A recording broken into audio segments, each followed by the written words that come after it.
नमो भगवते वासुदेवाय नमः। राधे राधे। मेरी सभी माताओं, बहनों और भाई बंधुओं को मेरा नमस्कार। भारती वंदिनी चैनल में आप सभी का स्वागत है। मित्रों, बछ बारस अर्थात गौवत्स द्वादशी में 7 कथाएं सुनने का विधान है। आमतौर पर लोग एक कथा भी सुनते हैं, परंतु आज मैं आपको संपूर्ण 7 कथाओं का रसपान कराने जा रही हूँ, जिससे आपको संपूर्ण फल की प्राप्ति हो सके। अतः आपसे निवेदन है कि वीडियो को पूरा देखिएगा, ताकि भगवान विष्णु और गौ माता की कृपा आप पर सदैव बनी रहे। परंतु उससे पहले मेरा आप सभी भाई बहनों से एक निवेदन है। यदि अभी तक आपने चैनल को सब्सक्राइब नहीं किया है तो चैनल को सब्सक्राइब अवश्य कर लीजिए और बगल में बनी हुई बेल आइकन को जरूर दबा लीजिए, ताकि मैं आपके लिए ऐसी ही कथा कहानियाँ लाती रहूं। तो चलिए एक एक करके 7 कथाओं का रसपान करते हैं। भगवान विष्णु और गौ माता के दर्शन करते हुए कथाओं को शुरू करते हैं। मित्रों, अब मैं आपको बछ बारस की पहली कहानी सुनाने जा रही हूँ, अतः ध्यान से सुनिएगा। एक बार की बात है, एक गांव में भीषण अकाल पड़ा। वहां के साहूकार ने गांव में एक बड़ा सा तालाब बनवाया, परंतु उस तालाब में पानी नहीं आया।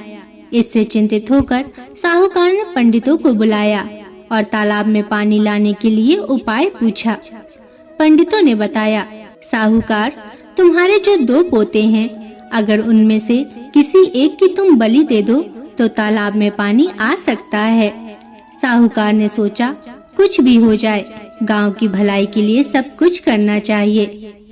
यह सब सोचकर साहूकार ने बहाना करके बहू को उसके पीहर भेज दिया। उसके साथ एक पोते को भी भेज दिया, जिसका नाम हंसराज था। एक पोते को अपने पास रख लिया, जिसका नाम बच्छराज था। कड़े मन से गांव की भलाई के लिए बच्छराज की बलि दे दी गई और समय आने पर तालाब में पानी भी आ गया।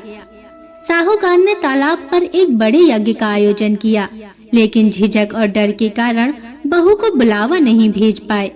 वहाँ पीहर में बहू के भाई ने कहा, तेरे यहाँ इतना बड़ा उत्सव है और तुझे ही नहीं बुलाया? मुझे तो बुलाया है और मैं जा रहा हूँ। इस पर बहू बोली, भैया, वहाँ बहुत से काम होंगे, इसलिए मेरे ससुराल वाले भूल गए होंगे और अपने घर में जाने में कैसी शर्म। चलो मैं भी आपके साथ चलती हूँ। बहू जब अपने घर पहुँची तो सास ससुर डरने लगे कि बहू को अब क्या जवाब देंगे। फिर भी सास बोली, बहू, चलो बछ बारस की पूजा करने तालाब पर चलें। दोनों ने जाकर पूजा करी। वहाँ सास ने कहा, बहू, तालाब के किनारे को खंडित कर दो। तब बहू बोली, माता, मेरे तो हंसराज और बच्छराज हैं, फिर मुझसे किनारे को खंडित करने के लिए क्यों कह रही हैं? तो सास बोली, जैसा मैं कह रही हूँ वैसा ही करो। बहू ने भी सास की बात को मानते हुए किनारे को खंडित कर दिया और बोली, आओ मेरे हंसराज, आओ मेरे बच्छराज, लड्डू उठाओ। यहाँ सास मन ही मन भगवान से प्रार्थना करने लगी, हे बछ बारस माता, मेरी लाज रखना। मित्रों, भगवान की कृपा हुई। तालाब की मिट्टी में लिपटा हुआ बच्छराज और हंसराज दोनों दौड़ते हुए वहां आ गए। अपने पुत्र को मिट्टी में लिपटा हुआ देखकर बहू पूछने लगी, सासू जी, ये सब क्या है? तब सास ने बहू को सारी बात बताई और कहा, भगवान ने मेरा सत रखा है। आज भगवान की कृपा से सब कुशल मंगल है। हे बछ बारस माता, जैसे सास का सत रखा वैसे सबका रखना। खोटी की खरी, अधूरी की पूरी। जय श्री कृष्ण। मित्रों, बछ बारस की पहली कहानी पूरी होती है। अब मैं आपको दूसरी कहानी सुनाने जा रही हूँ, अतः ध्यान से सुनिए। एक गांव में एक सास और एक बहू थी। सास को गाय चराने के लिए वन में जाना था। उसने बहू से कहा, बहू, आज बछ बारस है, मैं तो वन जा रही हूँ, तो तुम गेहूँ लाकर पका लेना और धान लाकर उछेड़ लेना। बहू काम में व्यस्त थी, उसने ध्यान से सुना नहीं। उसे लगा सास ने कहा है गेहूँला और धानुला को पका लेना। गेहूँला और धानुला उनके यहाँ गाय के 2 बछड़ों के नाम थे। बहू को सही तो नहीं लग रहा था, पर उसे लगा कि सासू माँ ने कहा है, नहीं किया तो वे गुस्सा होंगी, इसलिए उसने बछड़ों को काटकर पकने के लिए चढ़ा दिया। सास जब लौटी तब बहू ने सास को बताना चाहा और बहू बोलने लगी, सासू माँ बछड़े। सासू ने उसकी बात काट कर कहा, बछड़ों को छोड़ो, पहले गाय की पूजा कर लेते हैं, फिर बछड़ों की पूजा करेंगे। आज बछबारस का दिन है। अब तो बहू को अपनी गलती समझ आ गई। वह बहुत घबरा गई। मन ही मन भगवान से प्रार्थना करने लगी, हे भगवान, मेरी लाज रखना, मुझसे गलती हो गई, मुझे क्षमा करना। भगवान को उसके भोलेपन पर दया आ गई। हांडी में से जीवित बछड़े कूदकर बाहर निकल आए। सास ने इसके बारे में पूछा तो बहू ने सारी घटना कह सुनाई और कहा, भगवान ने मेरा सत रखा है, जो बछड़ों को फिर से जीवित कर दिया।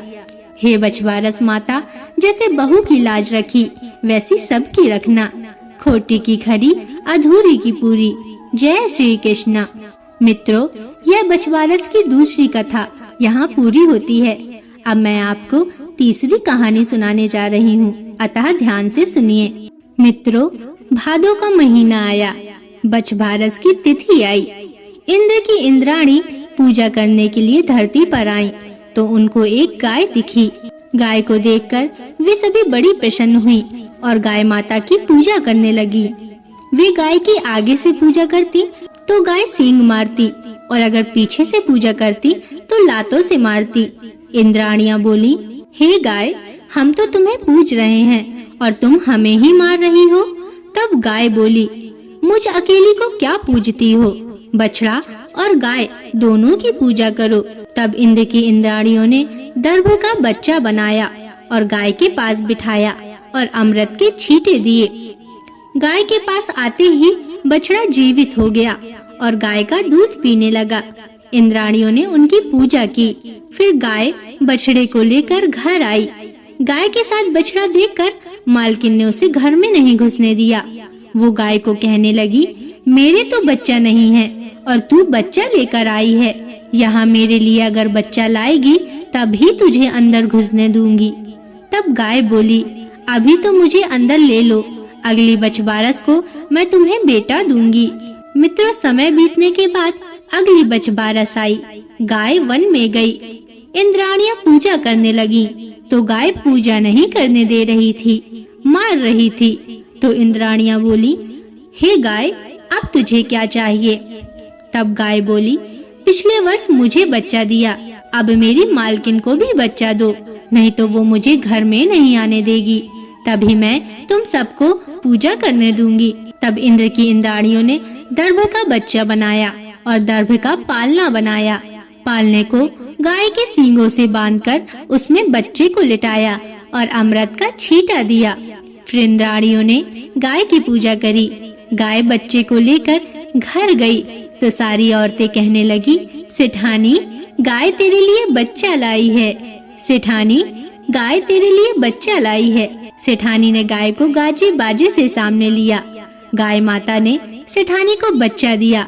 हे गाय माता, जैसे आपने सेठानी को बच्चा दिया वैसे सबको देना, सबको भरा पूरा रखना। खोटी की खरी और अधूरी की पूरी। जय श्री कृष्ण। मित्रों, अब मैं आपको बछबारस की चौथी कथा सुनाने जा रही हूँ, अतः ध्यान से सुनिए। एक बार की बात है, लक्ष्मी जी ने मनोहर रूप यानी बहुत ही अद्भुत रूप धारण किया और गायों के झुंड में प्रवेश कर लिया। और उनके इस सुंदर रूप को देखकर गायों ने पूछा, देवी, आप कौन हैं और कहां से आई हैं? गायों ने ये भी कहा कि आप पृथ्वी की अनुपम सुंदरी लग रही हो। तब गायों ने एकदम से कहा कि सच सच बताओ, आखिर तुम कौन हो और तुम्हें कहां जाना है? तब लक्ष्मी जी ने विनम्रता से गायों से कहा कि तुम्हारा कल्याण हो। असल में मैं इस जगत में अर्थात संसार में लक्ष्मी के नाम से प्रसिद्ध हूँ और सारा जगत मेरी कामना करता है, मुझे ही पाना चाहता है। मैंने दैत्यों को छोड़ दिया था और इसलिए वे सदा के लिए नष्ट हो गए। इतना ही नहीं, मेरे आश्रय में रहने के कारण इंद्र, सूर्य, चंद्रमा, विष्णु, वरुण तथा अग्नि आदि सभी देवता सदा के लिए आनंद भोग रहे हैं। इसके बाद माँ लक्ष्मी ने कहा, जिनके शरीर में मैं प्रवेश नहीं करती वे सदैव नष्ट हो जाते हैं और अब मैं तुम्हारे शरीर में ही निवास करना चाहती हूँ। देवी लक्ष्मी की इन सब बातों को सुनने के बाद गायों ने कहा कि तुम बड़ी चंचल हो, इसलिए कभी कहीं भी नहीं ठहरती। इसके अलावा तुम्हारा बहुतों के साथ भी एक सा ही संबंध है, इसलिए हमें तुम्हारी इच्छा नहीं है। तुम्हारी जहाँ भी इच्छा हो तुम चली जाओ। तुमने हमसे बात की, इतने में ही हम अपने आप को तुम्हारी कृतार्थ यानी तुम्हारी आभारी मानते हैं। गायों के ऐसा कहने पर लक्ष्मी ने कहा कि ये तुम क्या कह रही हो? मैं दुर्लभ और सती हूँ, अर्थात मुझे पाना आसान नहीं, पर फिर भी तुम मुझे स्वीकार नहीं कर रही हो। आखिर इसका क्या कारण है? यहाँ तक कि देवता, दानव, मनुष्य आदि सब कठोर तपस्या करके मेरी सेवा का सौभाग्य प्राप्त करते हैं, अतः तुम भी मुझे स्वीकार करो। वैसे भी इस संसार में ऐसा कोई नहीं है जो मेरा अपमान करता हो। ये सब सुनकर गायों ने कहा कि हम तुम्हारा अपमान या अनादर नहीं कर रहे, केवल तुम्हारा त्याग कर रहे हैं। वह भी सिर्फ इसलिए क्योंकि तुम्हारा मन बहुत चंचल है।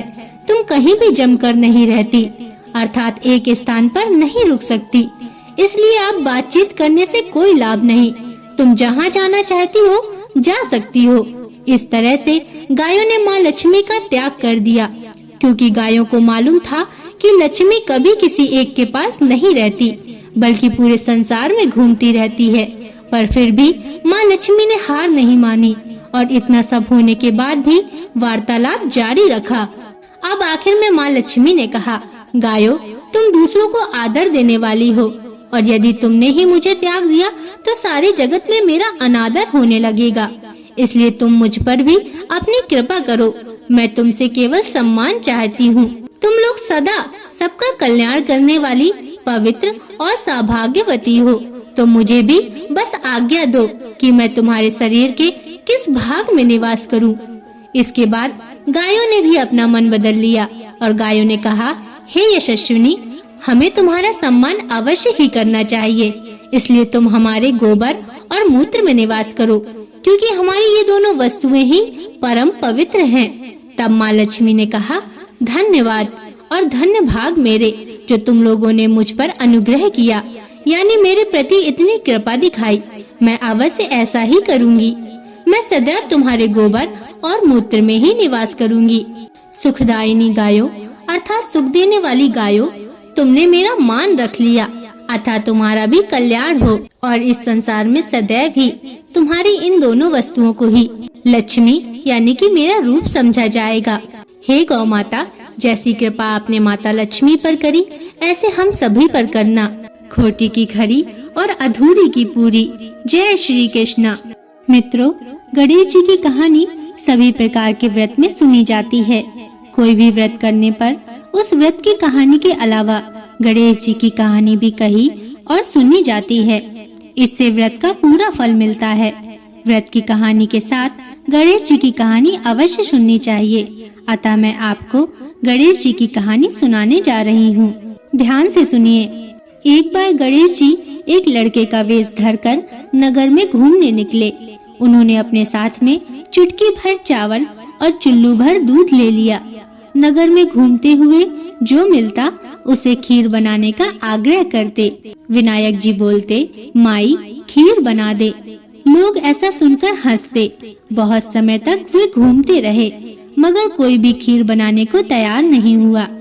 किसी ने ये भी नहीं समझाया कि इतने से सामान में खीर नहीं बन सकती, पर गणेश जी को तो खीर ही बनवानी थी। अंत में एक गरीब बूढ़ी अम्मा ने उन्हें कहा, बेटा चल मेरे साथ, मैं तुझे खीर बनाकर खिलाऊंगी। गणेश जी उसके साथ चले गए। बूढ़ी अम्मा ने उनसे चावल और दूध लेकर एक बर्तन में उबलने चढ़ा दिया।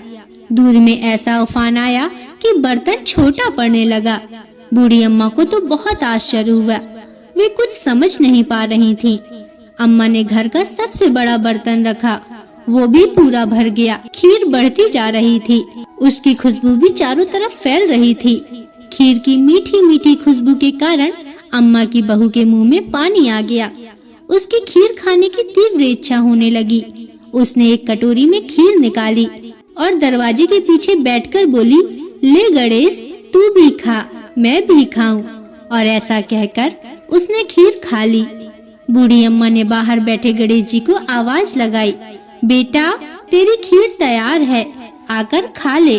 तब गणेश जी बोले, अम्मा तेरी बहू ने भोग लगा दिया, मेरा पेट तो भर गया, खीर तू गांव वालों को खिला दे। बूढ़ी अम्मा गांव वालों को निमंत्रण देने गई तो सब हंसने लगे। गांव वाले कहने लगे, अरे अम्मा तेरे पास तो खुद तो खाने के लिए कुछ नहीं है और तू पूरे गांव को कैसे खिलाएगी। पर फिर भी वे सब आए। बूढ़ी अम्मा ने सबको पेट भर खीर खिलाई। ऐसी स्वादिष्ट खीर उन्होंने आज तक नहीं खाई थी। सभी ने तृप्त होकर खीर खाई, लेकिन फिर भी खीर खत्म नहीं हुई, भंडार भरा ही रहा। हे गणेश जी महाराज, जैसे आपने खीर का भगोना भरा रखा, वैसे ही हमारे घर का भंडार भी हमेशा भरे रखना। बोलो गणेश जी महाराज की जय। मित्रों, किसी भी व्रत में तुलसी माता की कहानी कहना और सुनने का विशेष लाभ प्राप्त होता है। तुलसी घर में या आसपास मौजूद होने मात्र से बहुत लाभ होता है। इसी महत्व को समझते हुए भगवान के भोग में भी तुलसी रखी जाती है। अतः मैं आपको तुलसी माता की कहानी सुनाने जा रही हूँ। ध्यान से सुनिए। कार्तिक महीने में सब औरतें तुलसी माता को सींचने जाती थीं। सब तो सींच कर आती, परंतु एक बूढ़ी माई आती और कहती, हे तुलसी माता सत की दाता, मैं बिलड़ा सींचूं तेरा, तू कर निस्तारा मेरा। तुलसी माता अड़ुआ दे, लड़ुआ दे, पीताम्बर की धोती दे, मीठा मीठा गास दे, बैकुंठ का वास दे, चटके की चाल दे, पटके की मौत दे, चंदन की काठ दे, झालर की झनकार दे, साईं का राज दे, दाल भात का जीवन दे, 11 की मौत दे, श्री कृष्ण का कांधा दे। यह बात सुनकर तुलसी माता सूखने लगी। भगवान ने पूछा, हे तुलसी, तुम सूख क्यों रही हो? तुम्हारे पास इतनी औरतें रोज आती हैं, तुम्हें मीठा भोग लगाती हैं, गीत गाती हैं। तुलसी माता ने कहा, भगवान, एक बूढ़ी माई रोज आती है और इस तरह की बात कह जाती है। मैं सब बात तो पूरी कर दूंगी, पर कृष्ण का कंधा कहाँ से दूंगी? भगवान बोले, तुलसी, वह मरेगी तो कंधा मैं अवश्य दूंगा। कुछ समय पश्चात बूढ़ी माई का देहांत हो गया। सारे गांव वाले एकत्रित हो गए और बूढ़ी माई को ले जाने लगे, पर वह इतनी भारी हो गई कि किसी से भी नहीं उठी। सबने कहा, इतना पूजा पाठ करती थी, पाप नष्ट होने की माला फेरती थी, फिर भी इतनी भारी कैसे हो गई?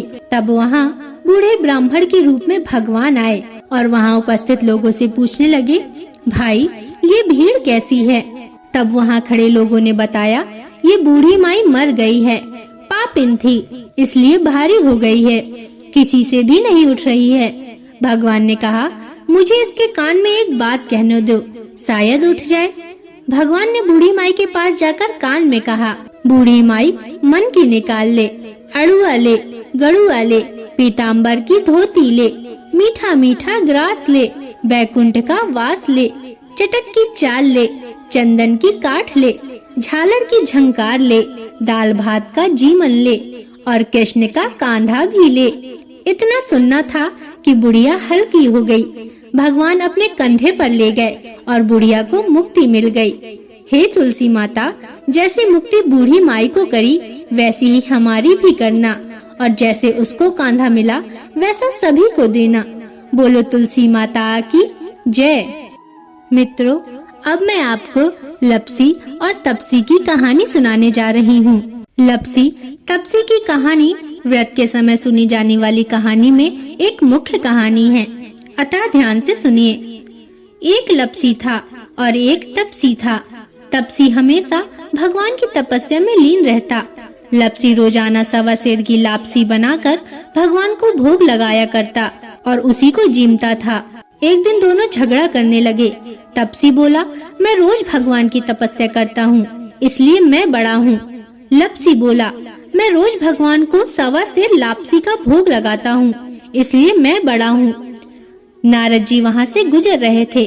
दोनों को लड़ता देखकर वे रुके और उनसे पूछा कि तुम दोनों क्यों लड़ रहे हो। तब लप्सी और तपसी ने नारद भगवान को अपने झगड़े का कारण बताया। तब नारद जी बोले, मैं तुम्हारा फैसला कर दूंगा कि तुम दोनों में कौन बड़ा है। दूसरे दिन लप्सी और तपसी नहाकर अपनी रोज की भक्ति करने आए तो नारद जी ने छुप करके 1.25 करोड़ की एक अंगूठी उन दोनों के आगे रख दी। तपसी की नजर जब अंगूठी पर पड़ी तो उसने चुपचाप अंगूठी उठाकर अपने नीचे दबा ली और लप्सी की नजर अंगूठी पर पड़ी लेकिन उसने ध्यान नहीं दिया। भगवान को भोग लगाकर लापसी खाने लगा। इसके बाद नारद जी सामने आए तो दोनों ने पूछा कि कौन बड़ा है। तो नारद जी ने तपसी से खड़ा होने को कहा। वो खड़ा हुआ तो उसके नीचे दबी अंगूठी दिखाई पड़ी। नारद जी ने तपसी से कहा, तपस्या करने के बाद भी तुम्हारी चोरी करने की आदत नहीं गई, इसलिए लापसी बड़ा है। तुम्हें तुम्हारी तपस्या का कोई फल भी नहीं मिलेगा। तपसी शर्मिंदा होकर माफी मांगने लगा। उसने नारद जी से पूछा, मुझे मेरी तपस्या का फल कैसे मिलेगा। तब नारद जी ने कहा, यदि कोई गाय और कुत्ते की रोटी नहीं बनाएगा तो फल तुझे मिलेगा। यदि कोई ब्राह्मण को जिमाकर दक्षिणा नहीं देगा तो फल तुझे मिलेगा। यदि कोई साड़ी के साथ ब्लाउज नहीं देगा तो फल तुझे मिलेगा। यदि कोई दिए से दिया जलाएगा तो फल तुझे मिलेगा।